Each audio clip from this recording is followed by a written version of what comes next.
small towns and cities across Canada are dying on the vine. And you've got a list of some of the reasons.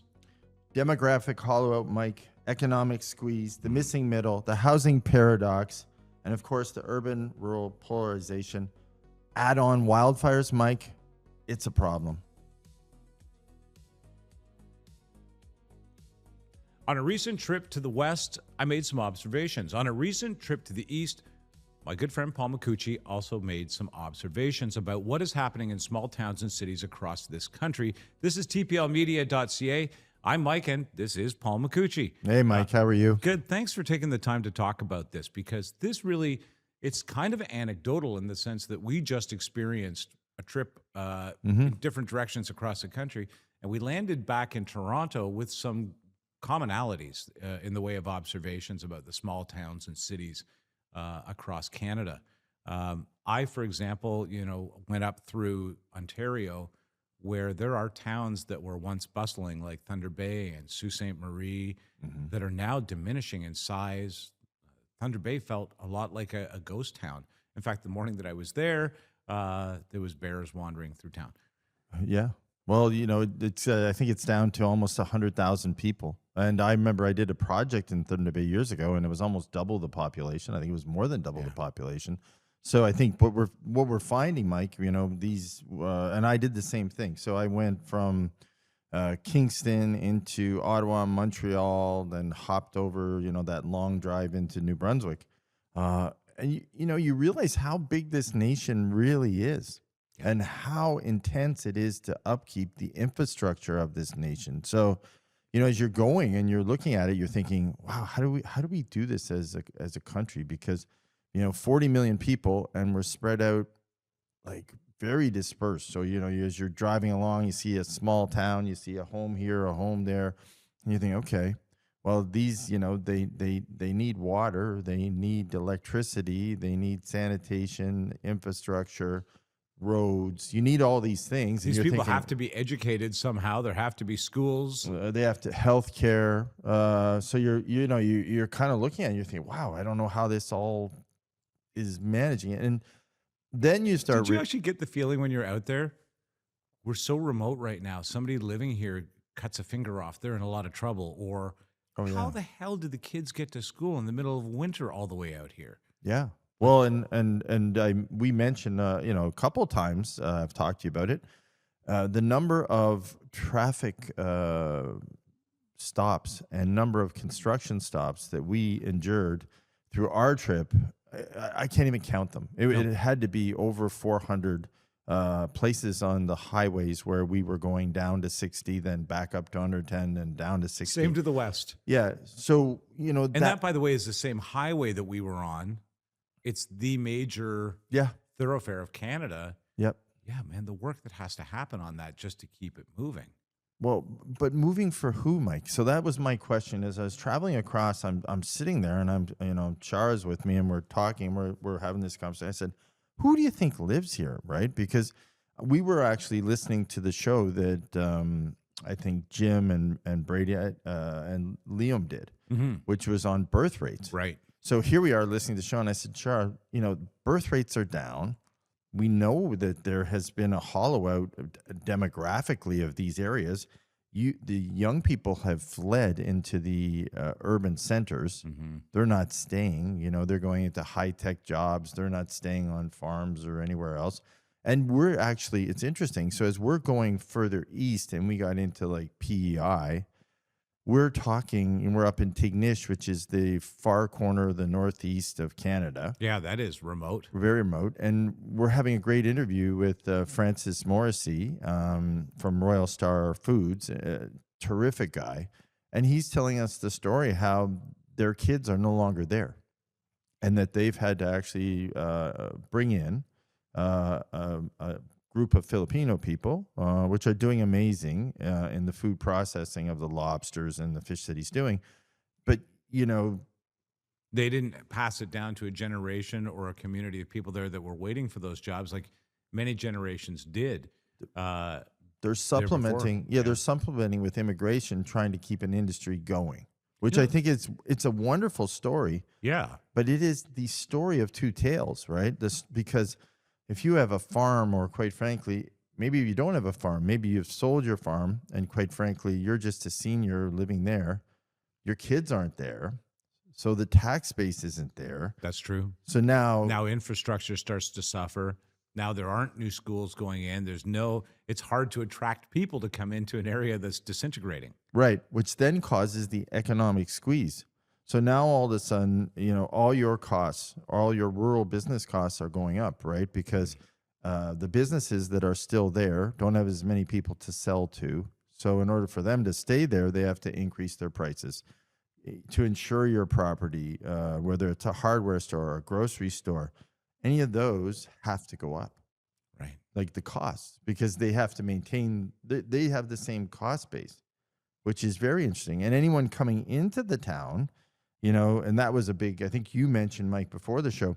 Remember during COVID, everyone was like, okay, let's move to a small town and work remotely. Yeah. Yeah. I came across an article from Maclean's magazine from 2018. So they were talking about how the article is entitled "The Rumor of the Death of Small Towns and Cities in Canada is Greatly Exaggerated." Right. And that was because they experienced this impact of people vacating the urban centers at that time. But that fascination quickly vanished. Oh, yeah. People, well, now you have to come back to work, Yeah. right? So now people who had actually gone out, so now they're cottages, which is a whole other issue. So now you've actually gone out and maybe you've bought that property, outside the city a couple hours, and you were working remotely, and now your company said, we want you to come back to work. So you've actually went and you've renovated, or you've even built a new property. Well, I got to tell you, from a construction perspective, the cost to construct in rural Canada is more than in urban. Well, it must be just based on the availability of people to build it, based on the materials getting there, based on many other factors. Yeah. Yeah, you have to bring your specialty trades from afar. You have to put them up overnight, somewhere there they can get to. They have their cost of gas, travel, everything else. And then, quite frankly, materials, let's be serious. During COVID, we actually, for the most part, everything we were building, we were going and hauling. So we would go to the lumber yard and haul our own wood. We would go to, the steel guy, and we'd sit inside his factory and we'd fabricate with the steel guy, and then we'd bring a trailer and we put the steel on the trailer and ship it to site. Like, we were going and getting everything. That supply chain is really, that was a really practical, at the moment, necessity for you. But you can't do that in rural Canada because, quite frankly, you got to get it shipped somewhere where you can pick it, and that somewhere is quite far. So what do you have to do? Do you have to have everything delivered that's going to go into the construction process almost entirely before you even begin? Like, okay, you get the footings in, the foundations or whatever. Yeah. But then there's a lot of materials that work in tandem. You probably have to have them all there, and the trades to arrive at the same time. Everything has to go. Rural Canada is a little wild for weather. I'm sure that can be a factor. But for anyone who's ever, for the home builders listening to the show, they're probably screaming at it. Sorry. No, and that's fine. The way trades work, for the most part, like in the residential construction business, they'll have 6 projects going at once. Right. And so what they'll do is they'll give you 2 days of your time, or their time.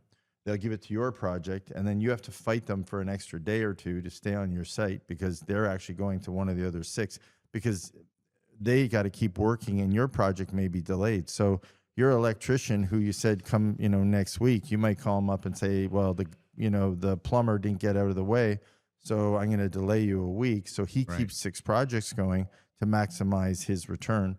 You have to move someone up into rural Canada and get them to build. Quite frankly, they're going to ding you a high cost, because they're not going to sit around waiting for the plumber. If they have to sit around waiting for the plumber, you're paying the plumber and the electrician, and because there's no other job for them to go to. That's okay. Yeah, well, they go to the next job, and they don't bill you. They bill you rural, one. Yeah, everybody's sitting on a holding fee. Exactly. Until things organize. Oh my! The project management would be very anxiety building. Yeah. So then remember, so just before I finish, now and I had friends that did this, and they would call me up and they'd say, I have a friend who was having lunch with me yesterday. He's moving, into another country, and I said to him, that's great, and he's going to build his own home. I said, that's awesome. you have to be careful. So now you have infrastructure decay. So now we're talking about the fact that these cities are getting older. They don't have the populations. People have moved away. Well, do you have enough power? Do you have enough, is your septic system or your sewage systems that are actually in your neighborhood, are they up to speed? Will they handle supply? Like there's a lot of, you have to be at that point, in a city, you don't have to worry about those things. Like it's pretty simple. You find a lot, right? You know it's going to be serviced. You walk over with a pickaxe, you lift the sewer cap, you look down, you figure out pipe size of existing water. There's some pretty standard things you do. You figure out where your, the power lines are coming in and where your gas is. It's pretty simple, stupid, right? No, not hard to do. Now I'm I'm out on a farm or I'm out in a small city. You got somebody with 2 witching sticks trying to find your well location. Yeah, you might have 10, 25, 30 acres that you're trying to figure out. And all of a sudden you go to locate and you figure out, hey, I have to run that line another 10 acres from the main road. It's not easy. Oh, I have to divert my road and entryway because I have services coming in. Oh, it does seem like a massive undertaking to build you almost have to have a reason to do it. Right. But okay, the reason to do it, but then what's your resale, Mike? So then, it's a forever home, like great, but your forever home, is it a good investment at that point? Because what are you going to do with it? And now people say, well, I'm going to go find an old home and I'm going to renovate an old home. Well, old homes and that's one thing I noticed on our trip down east. Old homes are old. Old, like Depression old. Yeah. Like 1930s old. And I promise you, Paul, from personal experience, these are at 30,000 feet are a glorious, beautiful thing. But boy, when you open the front door and start to live in there, I promise you the 100-year-old problems are much different than new home problems. Oh, yeah. So, if you're going to create a forever home for your family, how do you build this? And does your family even want to stay there? Like, take a look at your guest, Morrissey, down there in the East. Well, his family doesn't want anything to do with the business. They've gone off this way. Mm-hmm. He still has that infrastructure that is his life. And to be honest with you, is it really worth all that much money? Probably not. He's probably better just keeping service on that. It's not a massive return. It's not a real estate bubble that you're going to hit in these rural areas. Right. Here's something interesting I wanted to point out. Yesterday, in a discussion with one of our immigration experts, Phil. Oh, yeah. I love Phil. He was talking to Brady. I listened in on this. He was talking to Brady about how PR points and citizenship points are not awarded for being in Toronto or Vancouver and that sort of thing. And I thought to myself when I heard this, well, this should be some kind of inspiration for rebounding some of these towns, because if you want citizenship, you're better off being outside the major centers. How is that not becoming more appealing? Or is it that our migrant new immigrants to Canada just don't know that this is a possibility? Have we presented to them that this is not a good thing to do, therefore creating the demise of these areas that are being hollowed out by demographic and birth rate issues? Mm-hmm. I don't know why we haven't made a bigger push on saying get to these rural areas and help us rebuild. Yeah, if there's industries. So I agree with you. I think if there's an industry that's viable, and there should be, because you figure we did a show recently on tariffs and the 50% tariffs and the number of items that were getting whacked and how we had to become self-sustaining as a nation. So common sense, I agree with you. It makes sense that, any new person coming to Canada should be diverted into a rural community, whether it be farming, mining, or any of the other fisheries, whatever it is, right? Because quite frankly, there's industries there that we can self-sustain ourselves if we can provide those items nationally. We can do that. The challenge is a little bit of that, Mike, as we got going, and it kind of tweaked me before the show, and we started digging into it.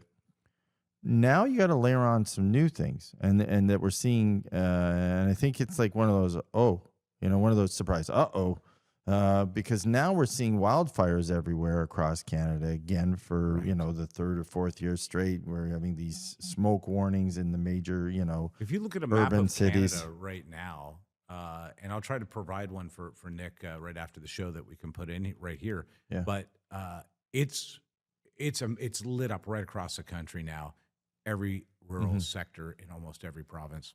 Yeah. So now the reason I bring it up. So now I decide I want to go to a small town, or the government says to me, you go live in a small town, or even go to a fairly sizable city, Thunder Bay.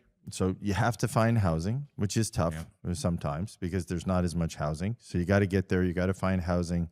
You got to secure your family in a nice environment, which is tougher because your selection is lower. Right. Hopefully you'll be adopted well, so people will, be happy to see you. So that's always a well. We concern. can touch on that in a minute as well, because services need to be there for immigrants, like bridging programs and language and all that stuff. So you get there. So and I'm going to take Whitehorse. So as an example of a city, because I was just watching before with Christoph an interesting video on how Whitehorse has fireproofed themselves.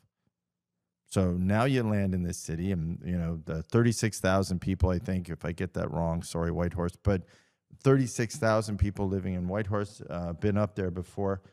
They've decided they have significant challenges now because they have infrastructure, but they're at risk from now wildfires. Where it's located, that makes sense, right? It does. And I've heard this, that the wildfires.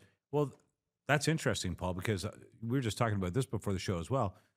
Really, really remote north places have fires burning about 365 days of the year. Exactly. This is an ongoing concern. So they now, because they've realized it, good on them, like that's very smart. So they realize that their assets are all at risk of having zero value. Insurance is hard to get. So what they've done is they've created a mitigation plan. So they've went out and they've actually created a energy break or a fuel break. What is that?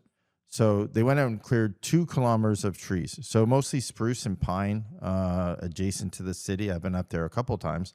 And it's very dense, like most, honestly. And that's the other thing that got me when I'm heading east, how dense the forests are. Well, you leave but it's like every inch is another, like another tree going up. It's not like wide dispersed.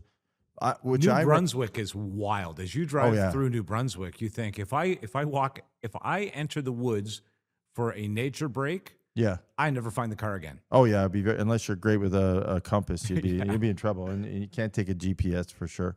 So now they go there and they have a couple kilometer fuel break outside and around the city. So what do? They just plow that down. It's like devoid of vegetation of any kind.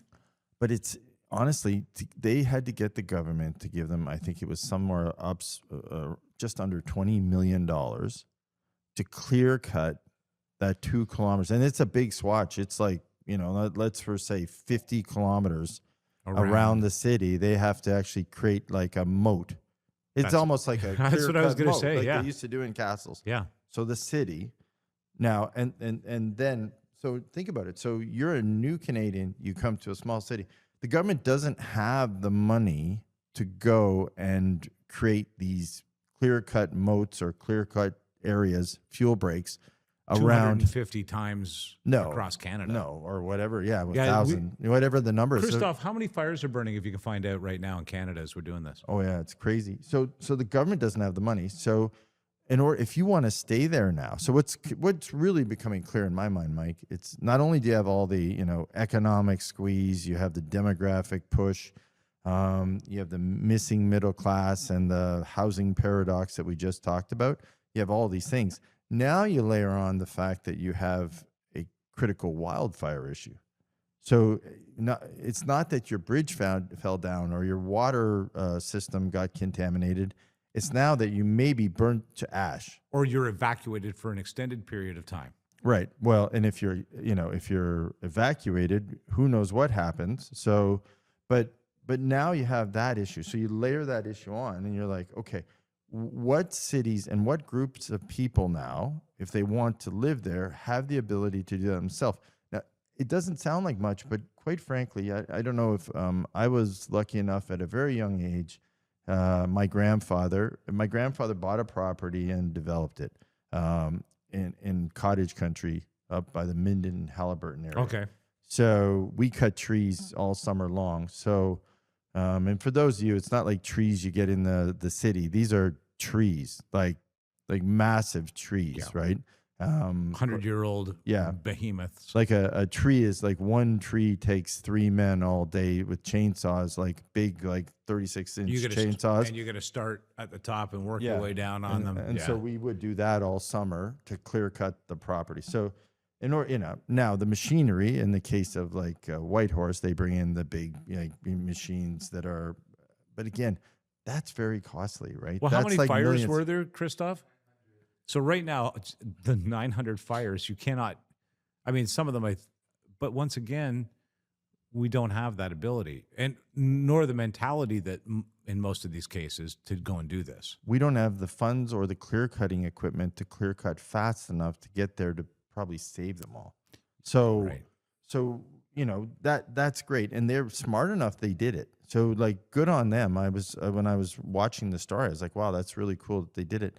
But that doesn't even say, like, at the end of the day, and they even admit it, that's only one thing. And they go down and they control burn, and they've actually reseeded with aspens to get the spruce and pine out, because aspens don't spruce and pine burn like a flame to the top. It just goes straight up. Right? The oils are highly flammable in the green elements of the plant. Yeah, exactly. Whereas aspen smolders down below, right? Right. Yeah. So they're planting aspens as fire lines. So as they control burn, they plant the aspens, and then they have helicopters in the air. Like, think about that. Now they have helicopters going almost 24/7 to see, because what they have to start doing, if it happens, they have to be careful of floating ash. So once the fire gets close to the fuel line, then it'll start to burn up and it'll start to ash out. And ash, depending on wind currents, will start to be going over. So if it starts landing over the fire line, it'll restart the fires. And once again, and they have to bury that under quick. So they have to be moving with bulldozers to try to take douse the ash it, element out, because you can't spray it. And we don't have enough water bombers to get to everyone now, even the 900 fires you're talking about. So now we're in this kind of critical, crazy position where you had all these other things. Now you've got this. So all these things, I hate to say it, when people are assessing what your value of your real estate is, when you're getting to the point where you're trying to sell, what would make someone want to live that life? Because that's a pretty hard life, Mike. Yeah, man. You raise a good point. So your home, your real estate is, you have to just realize that real estate, that property, it has no value. No value. It's just your livable value. It's right. So why would you fix it up? Right. So you wouldn't have a custom nice home in a small, well, you just wouldn't do it. You'd have a very rudimentary. But then you also need a decent living by which you can build a retirement, because you're not doing what boomers did in the major cities and selling your home at a huge profit to care for the rest of your life. You actually have to have a job that is putting money in the bank, and you still have to have a lifestyle. Yeah, you may not maintain the home like you're going to get a $200,000 a year value out of it, but you do want to live in a nice house. So to do that, we have to have jobs and industries and places for people to go and make money.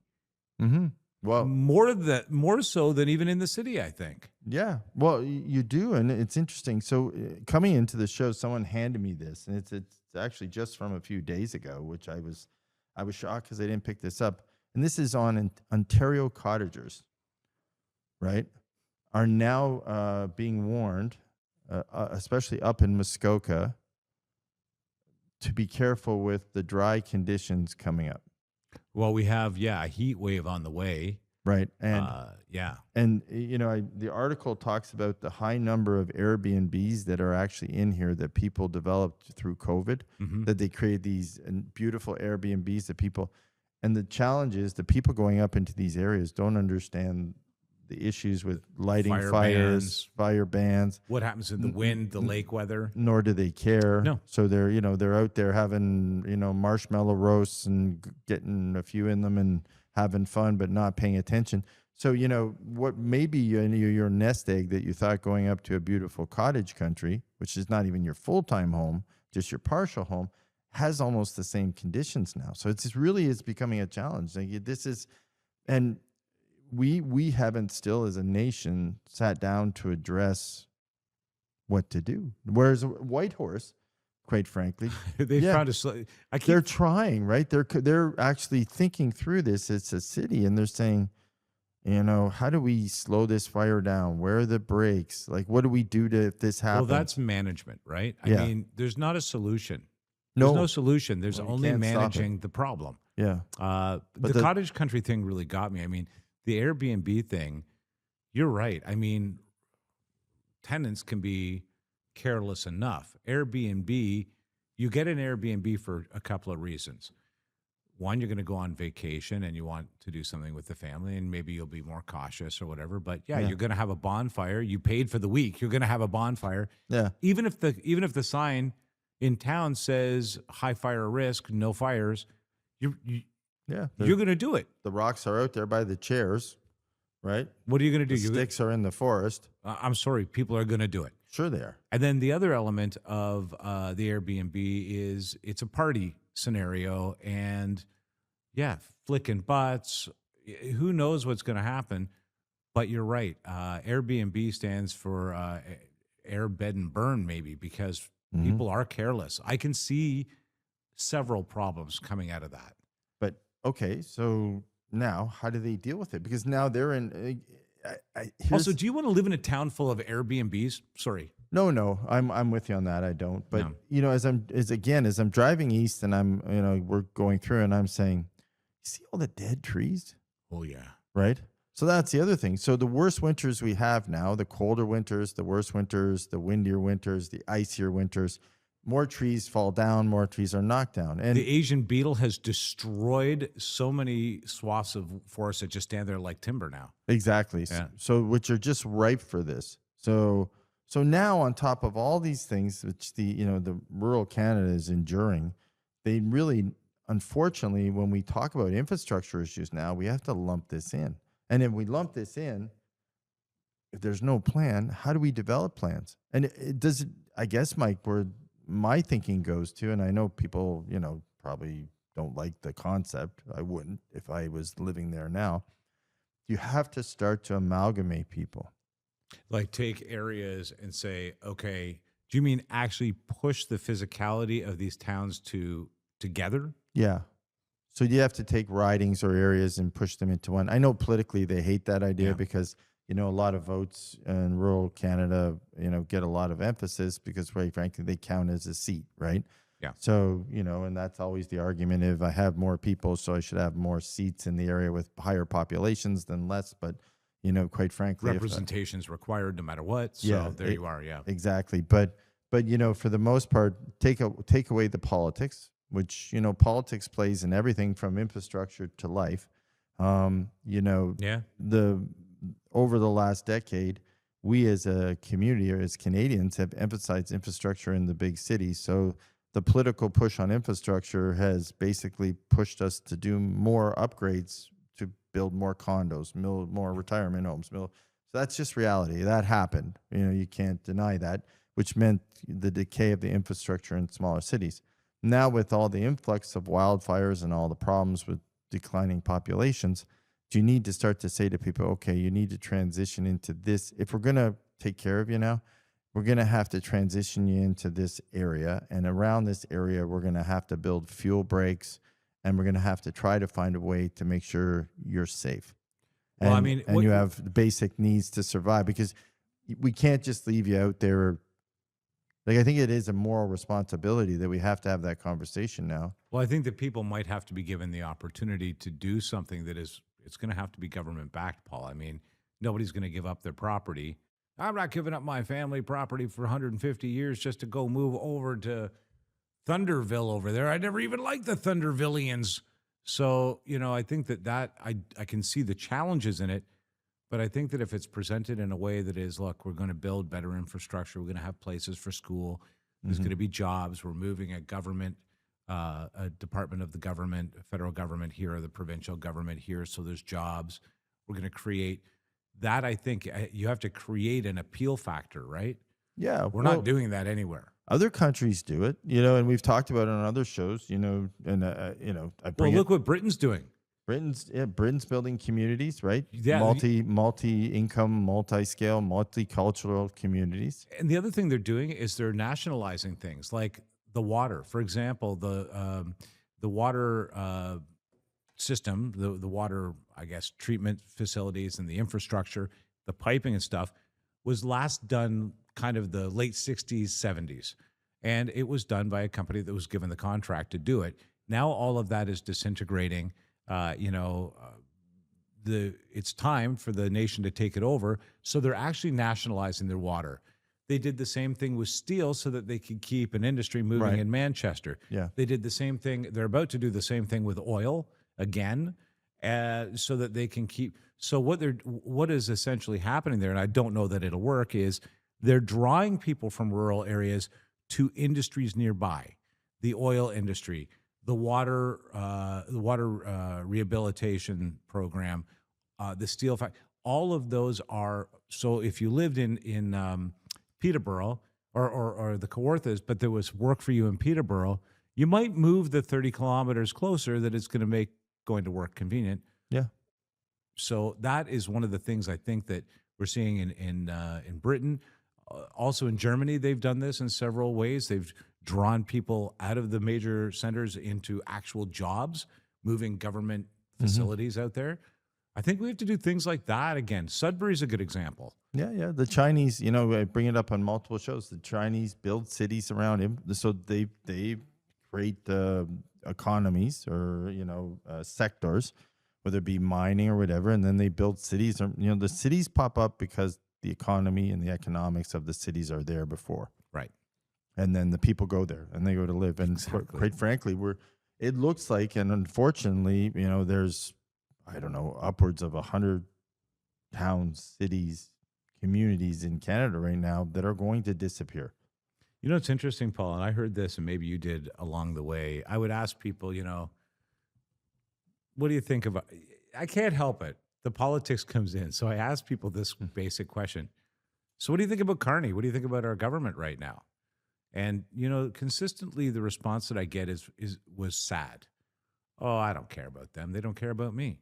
They don't care what we do out here. Oh, wow. We did a podcast in a small town where Sylvester Stallone shot Rambo.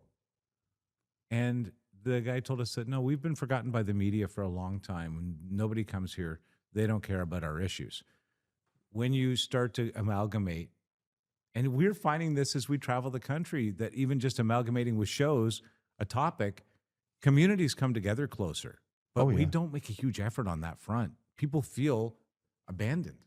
Right. In these small towns, these small cities.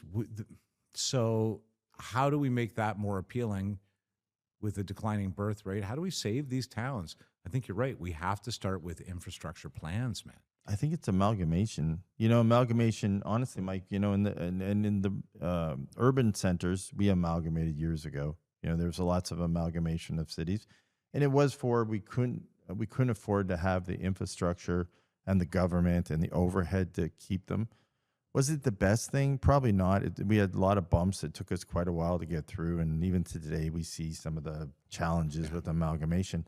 But, we got through it. And quite frankly, it was because of the same issues. Our cost base was becoming too high. Now, with the cost base becoming too high and the infrastructure decaying, I think it's amalgamation of the small cities into bigger cities. I know people won't love it. But could they love it? Like, let's see what that looks like. Yeah, I mean, when you say we need to amalgamate cities and we're going to move you guys together, yeah, that sounds like a forced hand. Yeah. But there's got to be a way to do this, Paul, that makes some sense, that has appeal. Like I say, what is the beacon that the government puts up or that industry puts up to get people there? Well, unfortunately, by not doing anything, it forces it actually just erodes to the point where it's done. So there is, and that's a sad thing to think about. Part. Yeah. But that's what will happen, right? And so there is quite a few articles out there that talk about by 2030, I think upwards of 50 cities will have just disappeared. Yeah. So they won't be able to have a city hall, they won't be able to have a mayor, they won't be able to have a council. So there'll be people living sporadically with Under the very re- little under the health region. care under the Right. region. You know, I don't know how they'll take care of themselves, feed themselves, find shelter. Well, I maybe don't. this is a regional thing, Paul.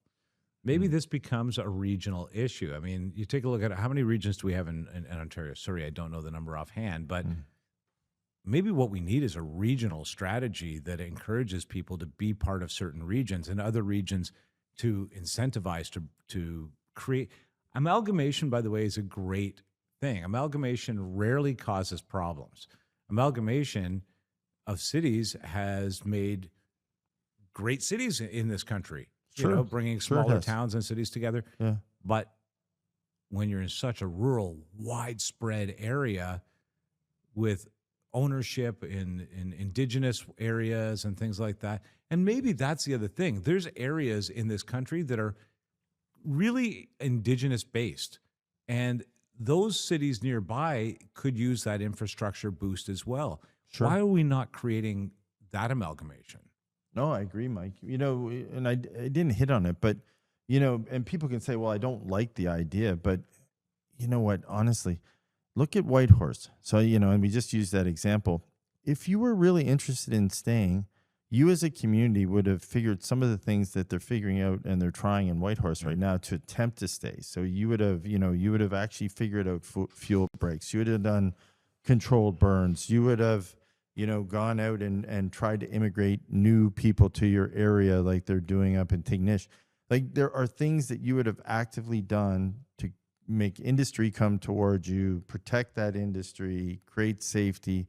If you didn't do it and you start now, it's probably too late. And then I don't. And if you I'm didn't trying do to- it, yeah, I see your point. Yeah, if you you're- didn't do it, you kind of let this happen. You did let that, like, Yeah. I'm so, and quite frank, and listen, the terrible thing is it's a lot of people, it's a lot of older people that are stuck or still in these smaller towns, Yeah. right? Their kids left, but, they weren't able to go out and grab a chainsaw and do, controlled burns. They weren't able to do that.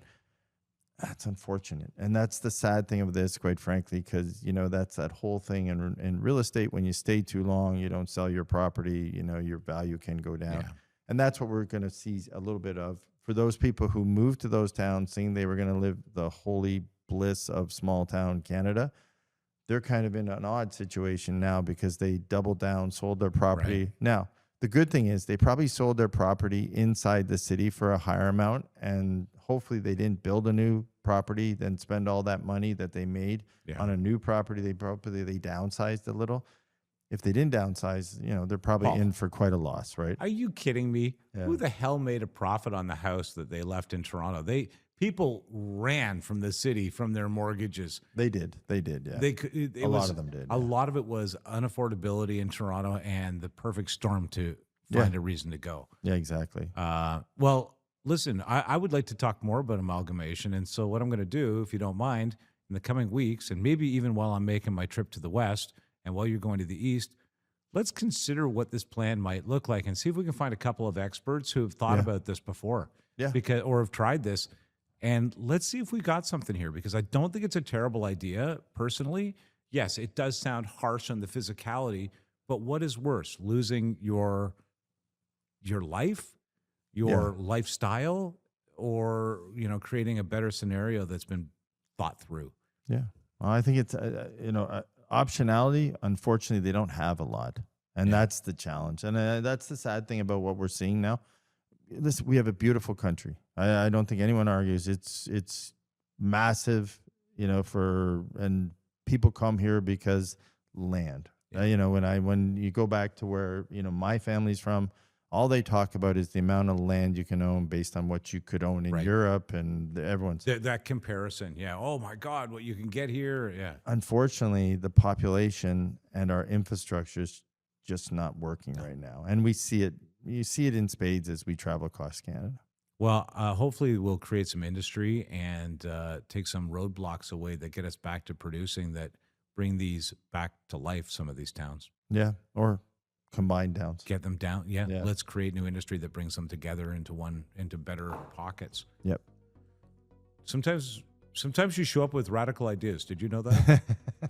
I like this one, though. Thanks so much. Paul, thank you. And thank you for joining us. Don't forget, subscribe wherever you're watching or listening to this. And keep an eye out. Our debate and think tank areas are about to open, and our behind the curtain staging area you'll be invited into. That opens shortly. So stay with us. Share this with a friend, and we'll see you next time.